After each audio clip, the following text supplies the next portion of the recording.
my husband, he cut grass. Ayan.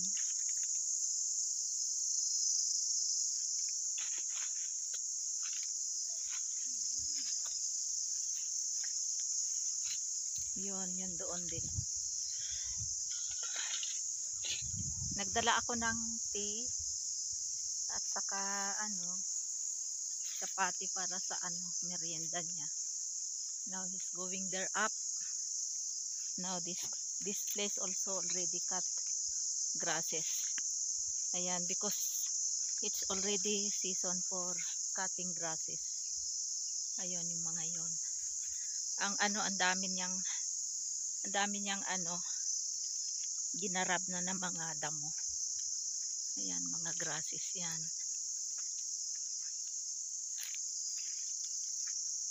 Ayan.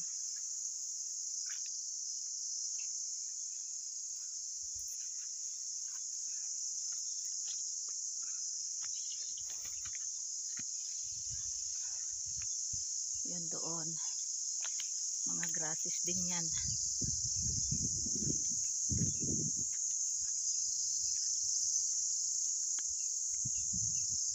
Yun, doon din sa taas.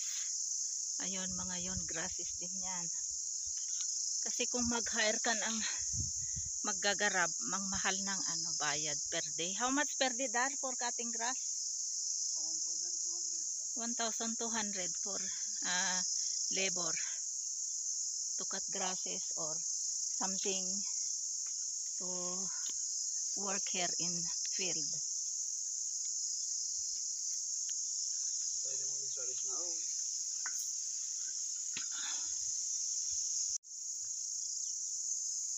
This is the way how to rope these grasses. After cutting grasses, then they have to rope like this. Ayan. Andun naman sila kay. Ayan sila kay. Darcy, salam. Tell them to come to help you. Oh, nobody come here. Huh? Nobody come over there. It's good you have Bablo is here so that he can help you also. Yeah, Yeah. And Bablo the Great, he's very good man. Always he come here to help. Ayan, yung sa taas natali na. And then also this one, it's already rope. Ayan, natali na din. Ay, hindi pa yata ito natali. Ay, hindi pa natali. Pero tataliin din ito lahat. Ayan.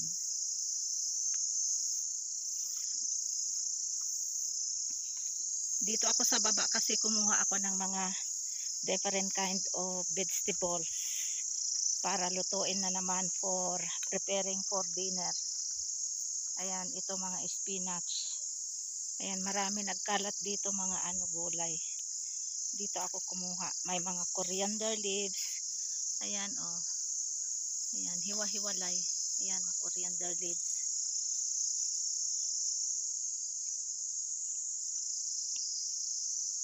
Ayan. Maraming gulay dito na pwedeng gulayin. Ayun, tinatali na. Ayun na, tinatali na yon.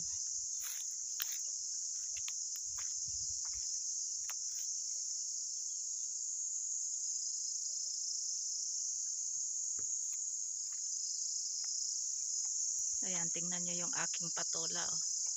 Mashallah. Naglinya ang bunga. Ito naman yung bataw. Late nang may flowers na Ayan. Ito yung flowers ng mga bataw. Last year dito din kami nagtanim. Kaya lang this year late ng mag-flowers. Dapat itong month na ito may naka-harvest na ako kasi nung last year pumunta ako, this day 1 year na pala ngayon. Nagdala ako ng mga bunga nito. Ngayon wala pa flowers pa lang. Nagsisimula pa lang. Ayan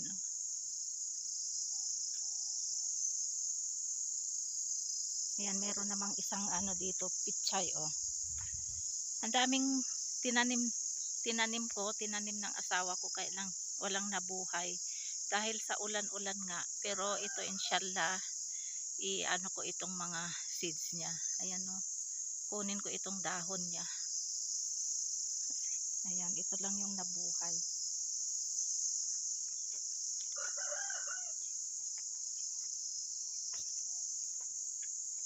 Ayan, akyat na ako kasi ano, Juma ngayon. May azan na sa Rawlagut. Ayan, ito yung aking nakuha. Nagdala kasi ako ng tsaa. Ayan, dito ko nilagay 2 cups na tsaa at saka yung kettle. So ito yung mga kinuha ko, halo-halo na gulay. Ayan. So kukuha pa ako, dagdagan ko itong gulay na ito. Ayan, halo-halo na gulay. Ito yung ano, Hur ang tawag nila itong gulay na ito. Masarap din ito. Basta lahat ng mga green vegetables, halo-halo para masarap. Haluan ko din kunting spinach.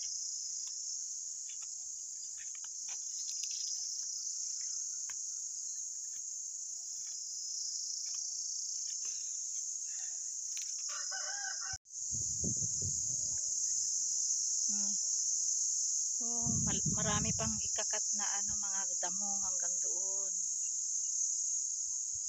Yan, dyan, oh.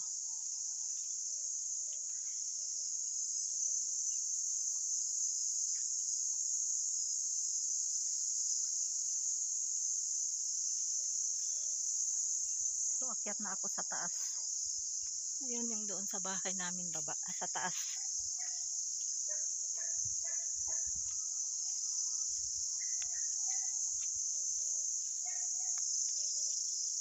Dagdagan ko uli ng konting ano, spinach.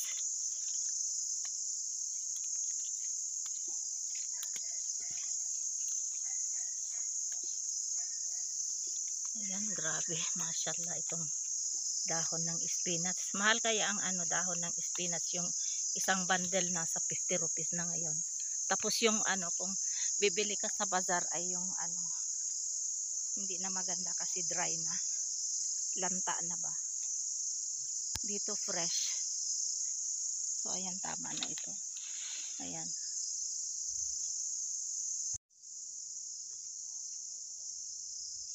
Tinatali na itong mga nagarab ito na mga grasses kasi ano na, oh, dry na. Ayan. Hanggang doon yung mga yon. Meron din doon sa ano, malapit sa swimming pool. Yan, yan, lahat yan. Kabirbay! You're going to world.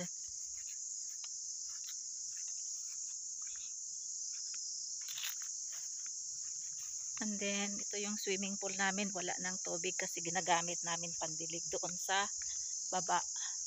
Yun doon. Dito din, may mga ano din dito na ginarab na mga damo. Kaya lang ano na ano na ito. Ayan o, tingnan nyo na. Malinis na dyan sa baba. At saka natali na din at nilagay na din doon sa ano, doon sa baba, doon sa may baranda doon. Ayan. Ay, meron pa pala dito mga damo na nakatali o hindi pa nailagay sa ano, sa baranda. Ayun yung mga damo. Ayun, nakatali pa yung iba oh. Ayan.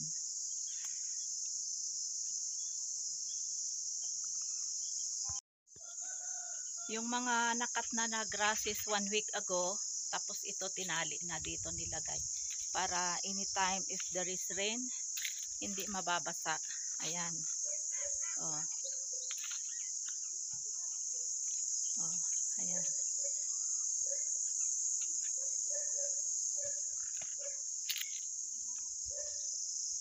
Dito ako sa baba kasi ano, kumuha nga ako ng ano, ng radish at saka yung pipino at saka yung radish leaves. Ayan.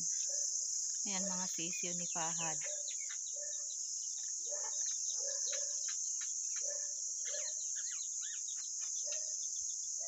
So akyat na ako sa taas. Kasi nandoon si Fahad, nag-breakfast siya.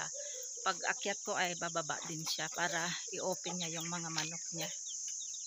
Ayan, yung sisiw, kalabas na. Oh. So ito yung dalhin ko sa taas. Ayan. Yung cup, nagdala kasi ako ng nilakay. Kaya, ng tiyaan niya, kaya ito yung cup. Ayan nyo, tingnan nyo yung pipino, ang laki. Tapos itong leaves niya, tama na itong kinuha ko leaves. Ayan, marami na ito.